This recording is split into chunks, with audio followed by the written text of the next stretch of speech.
আসলে আমরা কোনো ব্যবস্থা গ্রহণের জন্য কিন্তু আসি না, আসি দেখার জন্য। সেবার মানটা আমরা দায়িত্ব গ্রহণ করার পরে আমাদের মাননীয় প্রধানমন্ত্রী সবার জন্য সুস্বাস্থ্য নিশ্চিত করতে চাচ্ছেন।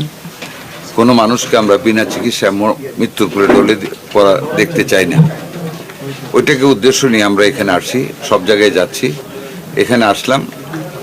আমি একটা কথা বলবো আপনাদেরকে, আপনারা দেখেছেন, আমার সাথে ছিলেন, আমি রুগীদের সাথে কথা বলেছি, তাদের বিছানা দেখেছি, পাকঘর দেখেছি, বাথরুম দেখেছি, বাহিরের অবস্থা দেখেছি, তাদের ওষুধের সরবরাহ কেমন দেখেছি, ডাক্তার নার্সদের ব্যবহার কেমন আপনারা শুনেছেন, আমি কথা বলেছি। আমি কোনো জায়গা থেকে কোনো নেগেটিভ রিপোর্ট পাইনি।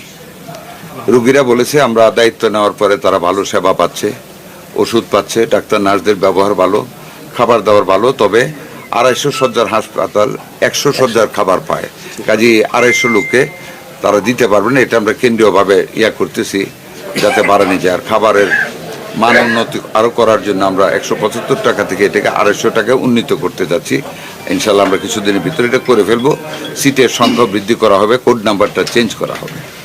একটা জায়গায় অনিয়ম পেয়েছি, আমার স্যালাইন থাকা সত্ত্বেও সিনিয়র নার্স স্যালাইন আমার রুগীকে বাইরে থেকে কিনতে বলেছে, যে এটা টাকাটা আমি দিয়ে দিয়েছি। আমাকে ওই সিস্টারের কাছ থেকে টাকাটা নিয়ে এমপি সাহেবের কাছে জমা দেওয়ার জন্য নির্দেশনা দিয়েছি।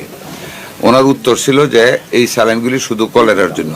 হতে পারে যে এটার ওনার ভুল ধারণা হতে পারে, ভুল ধারণা থেকে করতে পারে, ইচ্ছাকৃতভাবে করতে পারে।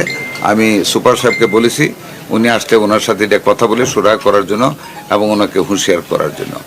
একজন ডাক্তার পেয়েছি, এখন পর্যন্ত আসেননি। ওনাকে আমি সিভিল সার্জন সাহেবকে বলবো যথাযথ ব্যবস্থা গ্রহণ করতে। আর যদি ধরেন একদিন কোনো দৈব কারণে হঠাৎ হয়ে থাকে, তাও হুঁশিয়ারি দিতে, সতর্ক করতে, যাতে করে নিয়মিত হয়। আর সব ডাক্তারই আছে, নার্সরা আছে। আমি মোটামুটিভাবে বলবো আমি ভালোই পেয়েছি। এই দেশে ব্যাঙের ছাতার মতন প্রাইভেট ক্লিনিক হসপিটাল উঠেছে। গত 17 বছর এদের কোনো অ্যাকাউন্টেবিলিটি সৃষ্টি করা হয়নি, তারা কারো কাছে জবাবদিহি না।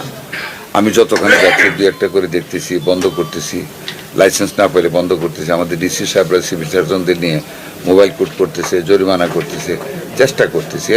এখন অবশ্য অনেকে হুঁশিয়ার। সেবার মান, যেমন আমার মনোহরদী থানায় একটা ঘটনা ঘটে গেছে গত পরশু।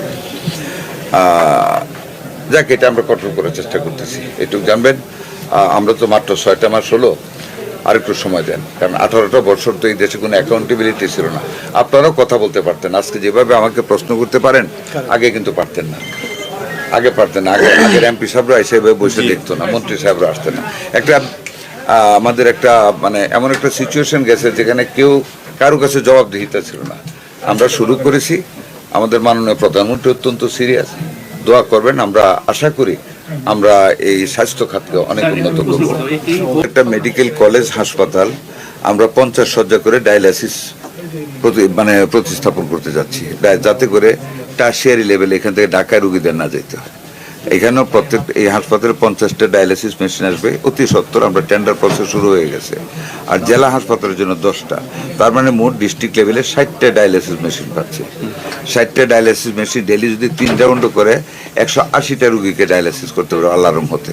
এটা আর 3 মাসও লাগবে না ইনশাল্লাহ। আমাদের মেশিন টেন্ডার হয়ে গেছে। নাম্বার 2, আমরা আগামী 2 বছরের ভিতরে উপজেলা লেভেলে আপনাদের 10টা করে বেড দিচ্ছি ডায়ালাইসিসের জন্য। এবং বিল্ডিংয়ের কাজ অলরেডি ডিপিপি হয়ে গেছে, টেন্ডারে চলে যাবে, বিল্ডিং হবে, শুধু ডায়ালাইসিস না। দোয়া করবেন আমাদের জন্য। আমরা আপনাদের 150 থেকে প্রথম 101 শয্যা ঘোষণা করেছি, মাননীয় এমপি মহোদয় জানেন। তারপরে গত সপ্তাহে আমাদের মাননীয় প্রধানমন্ত্রী বলেছেন আমরা সামনে আরো 20 রানকে বৃদ্ধি করতে হবে। 50 বছরের চিন্তা করে করব। ওইটাকে 151 সদস্য বিশিষ্ট করে করতেছি আমরা এখন নতুনভাবে, আবার ডিপিপি করে। এটা একেবারে টেন্ডার হয়ে যাবে। 151 ভিতরে 20টা সিট থাকবে, 25টা সিট থাকবে মহিলাদের জন্য, মায়ের সেবার জন্য, যাতে আমাদের মেয়েদের কষ্ট না হয় দূরে যাইতে।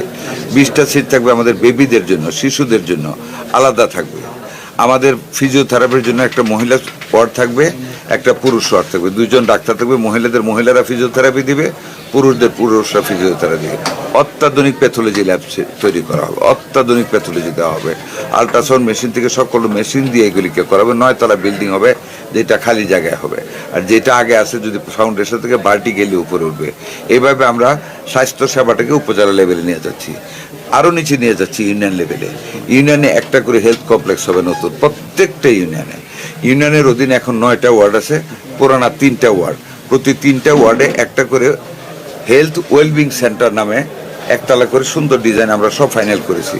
3টা করে 3টা হেলথ হাব হবে ওইখানে, মানে ওই 3টা ওয়ার্ডের একটা বিল্ডিং থাকবে। এখানে মিডওয়াইফার বলবে, টেকনিশিয়ানরা বলবে, ঘরে ঘরে গিয়ে মানে মেশিন নিয়ে যাবে, ব্যাগ নিয়ে যাবে, সাইকেলে যাবে, ওরা গিয়ে ওখানে হাই প্রেশার দেখবে, মেয়েদের ব্রেস্ট ক্যান্সারটা আছে কিনা যেটা হাতে বোঝায় প্রাইমারি লেভেলে টেস্ট করবে, মেয়েদেরকে শিখিয়ে দিয়ে আসবে কীভাবে টেস্ট করবে, ইউটেরাস ক্যান্সার টিউমারটা কীভাবে টেস্ট করবে মেয়েদের শিখিয়ে, ডাক্তাররা ট্রিটমেন্টটা করবে। যদি ওনার ক্যাপাসিটি বাইরে হয় সে রেফার করবে উপজেলাতে, উপজেলা যদি ব্যর্থ হয় সে পাঠাবে ডিস্ট্রিক্টে, ডিস্ট্রিক্ট যদি মনে করে পারবে না then it will go to the tertiary level, তার মানে ঢাকা, রাজশাহী, যেখানে যেখানে বড় আছে।